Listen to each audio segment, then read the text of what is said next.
Wala pang 24 oras, nasa labas na ng Philippine Area of Responsibility ang bagyong Gardo. Ayon po sa Pag-asa, lumabas ng PAR ang bagyo kaninang alas 9:30.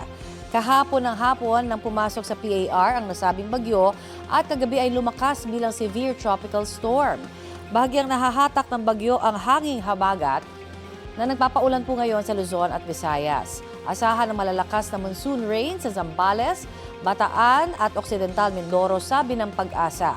Nakataas po ngayon ang thunderstorm advisory dito sa Metro Manila, Bataan at sa ilang panig ng Cavite, Zambales at Bulacan. Pinapaalerto ang mga residente mula sa banta ng baha o landslide. Tatagal po ang thunderstorm advisory hanggang 11:45 ngayong tanghali. Sa mga susunod na oras, maraming lugar sa bansa kasama ang NCR sa posible pong makaranas ng ulan base sa rainfall forecast ng Metro Weather. Maging alerto sa tsansa ng heavy to intense rains. Higit ding mataas ang posibilidad ng ulan sa iba't ibang panig ng bansa ngayong weekend, lalo sa bandang hapon at gabi.